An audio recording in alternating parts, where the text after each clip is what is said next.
नमस्कार दोस्तों, स्वागत है एक बार फिर से आपका मेरे YouTube चैनल समीर पाठशाला में। दोस्तों, जैसा कि आप जानते हैं, हम जॉन मिल्टन की MCQs की एक पूरी सीरीज को डिस्कस कर रहे हैं। इस सीरीज का दोस्तों ये हमारा कौन सा पार्ट है? 8वां पार्ट है, 8th पार्ट है दोस्तों। पहले ही मैं आपके लिए 7 पार्ट जो है इसके अपलोड कर चुका हूं। तो यदि आप लोगों ने वो पार्ट्स नहीं देखे हैं तो उनका लिंक मैं आपको डिस्क्रिप्शन में दे दूंगा। शुरू करते हैं दोस्तों आज की हमारी वीडियो को। सबसे पहला क्वेश्चन है दोस्तों, the literary form of on his blindness is. Literary form जो है ऑन हिज ब्लाइंडनेस की वो क्या है?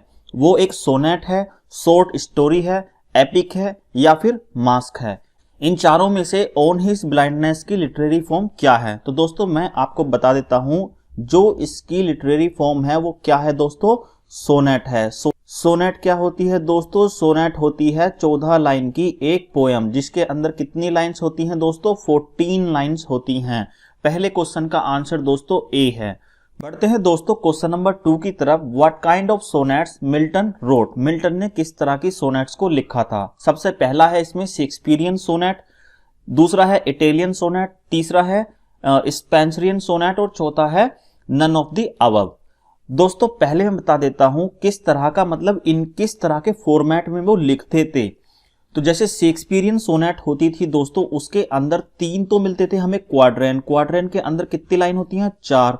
और एक मिलता था कपलेट। कपलेट के अंदर कितनी होती हैं? 2 लाइनें होती हैं। तो ये है दोस्तों शेक्सपियरियन सोनेट का फॉर्मेट, राइट। जो मिल्टन लिखते थे दोस्तों, वो लिखते थे इटालियन सोनेट के फॉर्मेट में, ठीक है। उसमें क्या होता था? उसमें 2 स्टैंजास होते थे। कितने स्टैंजा होते थे? 2 स्टैंजा। अभी भी जो इटालियन सोनेट लिखी जाती है उनमें 2 ही स्टैंजा होते हैं, ठीक है। तो पहला स्टैंजा जो होता है उसके अंदर कितनी लाइंस होती हैं? 8 लाइन। दूसरा स्टैंजा जो होता है उसके अंदर कितनी लाइन होती है? 6 लाइन। मिलके हो गई है कितनी लाइन? 14 लाइन। और जैसा कि मैंने आपको बताया, सोनेट एक 14 लाइन की पोयम होती है। इस 8 लाइन के स्टैंजा को दोस्तों हम ऑक्टेव कहते हैं और जो 6 लाइन का स्टैंजा है उसे हम सेस्टेट कहते हैं। तो इसका जो करेक्ट आंसर है वो है बी। अब मैं आपको समझा देता हूं, ये स्पेंसरियन सोनेट का फॉर्मेट जो होता है वो क्या होता है दोस्तों। स्पेंसरियन सोनेट का फॉर्मेट भी वही होता है जो विलियम शेक्सपियर की सोनेट का होता है। तो फिर इन्हें अलग से नाम क्यों दिया गया? जब ये शेक्सपियर की सोनेट का जो फॉर्मेट है वही फॉलो करते थे, तो फिर इन्हें स्पेंसरियन सोनेट क्यों कहा गया? एडमंड स्पेंसर के नाम पर ये है स्पेंसरियन सोनेट। मैं आपको बता देता हूं दोस्तों, इसे अलग से नाम इसलिए दिया गया क्योंकि स्पेंसर ने ये स्टैंजा का फॉर्मेट तो शेक्सपियर वाला ही फॉलो किया, जिसमें 3 क्वाड्रेन और एक कपलेट होता है। लेकिन जो राइमिंग स्कीम है शेक्सपियरियन सोनेट की वो अलग होती थी, फिक्स्ड राइमिंग स्कीम होती है, और जो स्पेंसरियन सोनेट की राइमिंग स्कीम है वो अलग होती है। इसीलिए उसने अलग नाम दिया है। तो जो मिल्टन है वो लिखते थे इटालियन फॉर्मेट में, राइट। बी इसका करेक्ट आंसर है। बढ़ते हैं दोस्तों आगे। What is the rhyming scheme of the sonnet on his blindness by John Milton. John Milton के द्वारा लिखी गई जो एक सोनेट है उसकी राइमिंग स्कीम क्या है? इस क्वेश्चन को लाने का एक पर्पस और भी है दोस्तों, क्योंकि मैं बताना चाहता हूं कि स्पेंसरियन सोनेट और शेक्सपियरियन सोनेट की राइमिंग स्कीम क्या होती है। तो पहले आपको इस क्वेश्चन का आंसर देना है कि ऑन हिज ब्लाइंडनेस की जो राइमिंग स्कीम है वो क्या है। ये 4 ऑप्शन दोस्तों आपके सामने हैं, तो मैं आपको बता देता हूं दोस्तों। जो राइमिंग स्कीम है ऑन हिज ब्लाइंडनेस की वो है सी आंसर है इसका करेक्ट आंसर। अब्बा अब्बा, CDE CDE, ABB ABB A, right, CDE CDE। अब इसको पहचानने का दूसरा तरीका यह है, जैसा कि मैंने आपको पिछले क्वेश्चन में बताया था दोस्तों, कि 8 लाइनों का पहला स्टैंजा होता है और 6 लाइनों का दूसरा स्टैंजा होता है। यदि आप एग्जाम में भी जाएंगे तो आपको इसी फॉर्मेट में वो देते हैं, ठीक है। तो आपको पहचानना है कि 8 लाइनों का ये स्टैंजा हो गया और 6 लाइनों का ये स्टैंजा हो गया, यानी कि सी 14 लाइन हो गई। सी में भी 14 लाइन है, दो फॉर्मेट के 2 स्टैंजा के फॉर्मेट में लिखा गया है, तो सी इसका करेक्ट आंसर है। अब बात करते हैं शेक्सपियरियन सोनेट की जो राइमिंग स्कीम होती है वो कौन सी होती है। तो दोस्तों मैं आपको बता देता हूं, जो शेक्सपियरियन सोनेट की राइमिंग स्कीम होती है वो होती है AB AB, CD CD, EF EF and GG। जो ये कपलेट है दोस्तों, राइट। तो शेक्सपियरियन सोनेट की राइमिंग स्कीम हो गई ये। स्पेंसरियन सोनेट की जो राइमिंग स्कीम है वो है दोस्तों A B, A B, B C, B C, C D, C D और ई ई, इसकी भी ये कपलेट है, राइट। तो इनकी राइमिंग स्कीम जो है वो फिक्स्ड है और दोनों की अलग अलग है, इसीलिए इन्हें शेक्सपियरियन सोनेट और स्पेंसरियन सोनेट के नाम से जाना जाता है। आई होप दोस्तों ये चीजें क्लियर हैं कि इन्हें अलग अलग नाम से क्यों जाना जाता है। इसका करेक्ट आंसर है दोस्तों सी।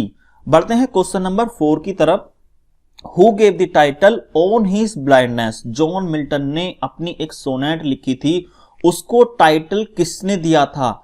देखिए, जो लोग ये सोचते हैं कि ऑन हिज ब्लाइंडनेस टाइटल जो है वो जॉन मिल्टन ने ही दिया था, ऐसा नहीं है, इस बात का कोई भी एविडेंस नहीं है।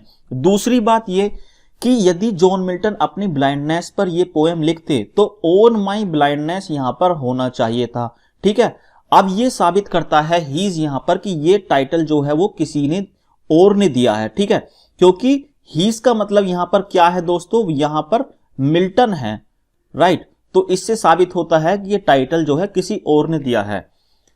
इसके 4 ऑप्शन दोस्तों आपके सामने हैं। Thomas Newton in 1761, John Milton in 1652, William Shakespeare, his Cambridge friend Edward King. इनमें से चारों में से किसने ये टाइटल दिया है? तो दोस्तों इसका करेक्ट आंसर जो है वो है ए। थॉमस न्यूटन ने करीब 100 ईयर्स लेटर, 100 साल बाद इस टाइटल को दिया था 1761 में। इसका करेक्ट आंसर है दोस्तों थॉमस न्यूटन। बढ़ते हैं दोस्तों क्वेश्चन नंबर 5 की तरफ। What is another title of on his blindness? Another title क्या है ऑन हिज ब्लाइंडनेस का? आपके सामने फिर से दोस्तों 4 ऑप्शन है। डी में आपको नन ऑफ द अबव दिया गया है। पहला है दोस्तों to serve therewith my maker and present my true account. बी है they also serve who only stand and wait.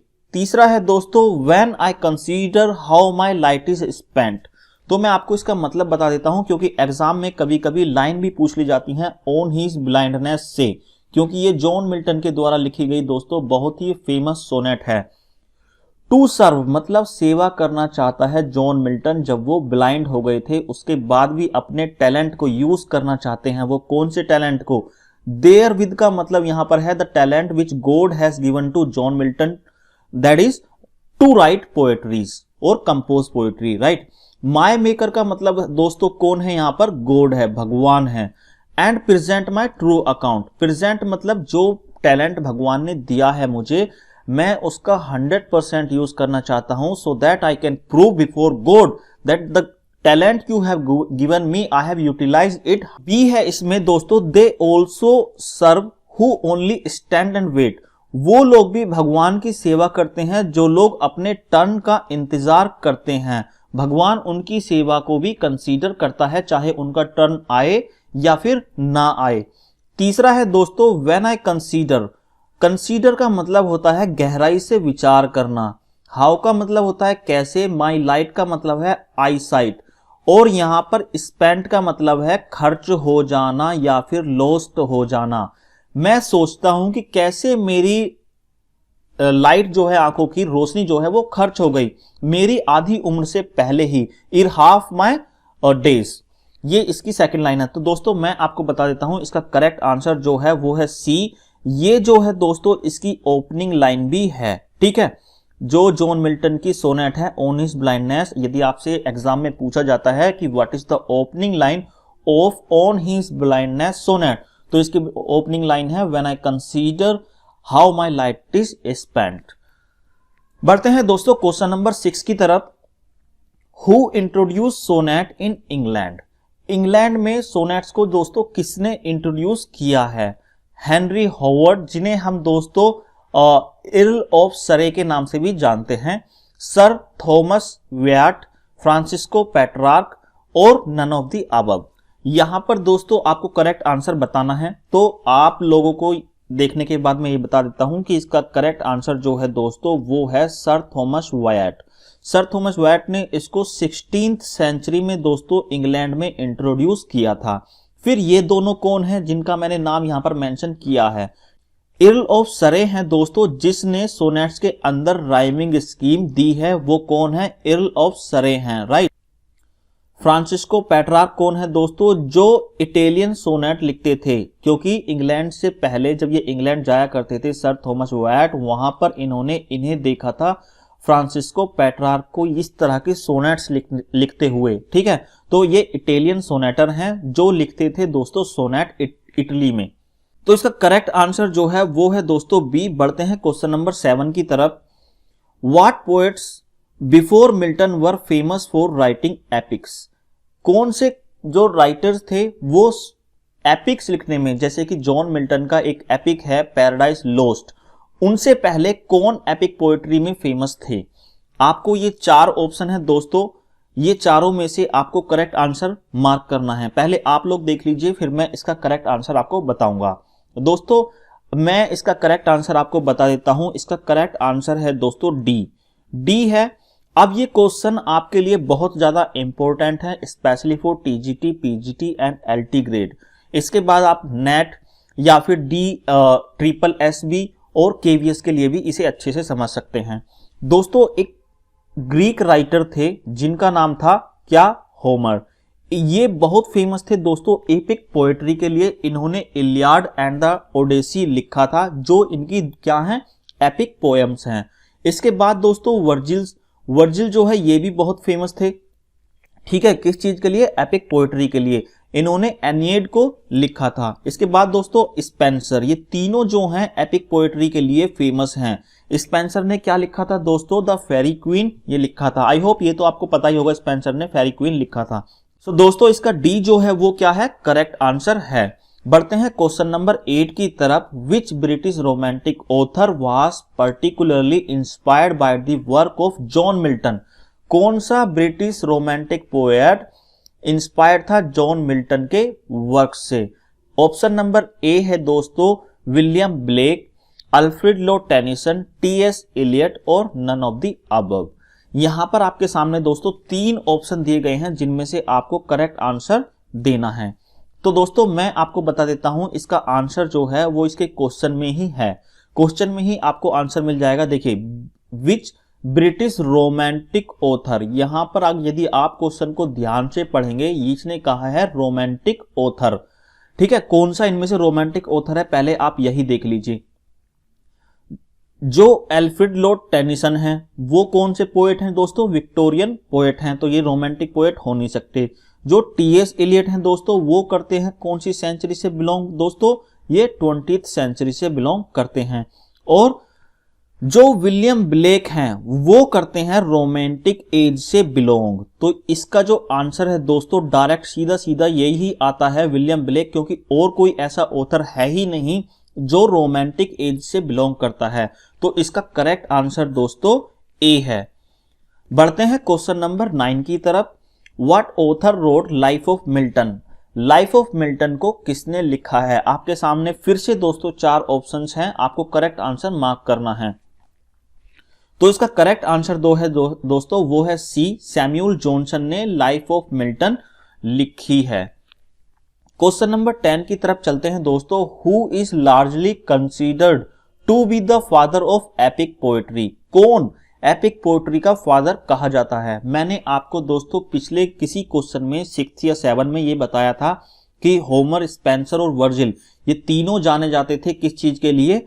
Epic poetry के लिए। उसके बाद दोस्तों जॉन मिल्टन ने भी पैराडाइज लोस्ट को बहुत ही अच्छी तरीके से लिखा, that is also an epic, right. So John Milton paradise lost की वजह से ही बहुत ज्यादा फेमस हो गए। तो आपको इन चारों में से ये बताना है कि एपिक पोएट्री का फादर कौन है। दोस्तों मैं आपको बता देता हूं, एक ग्रीक पोएट हैं, इनमें से वही हैं फादर ऑफ एपिक पोएट्री। उनका नाम है दोस्तों होमर। ये कहे जाते हैं दोस्तों father of epic poetry. I hope दोस्तों ये सारी की सारी चीजें आपको अच्छे समझ में आई हैं। मिलते हैं किसी और वीडियो में, तब तक के लिए जय हिंद।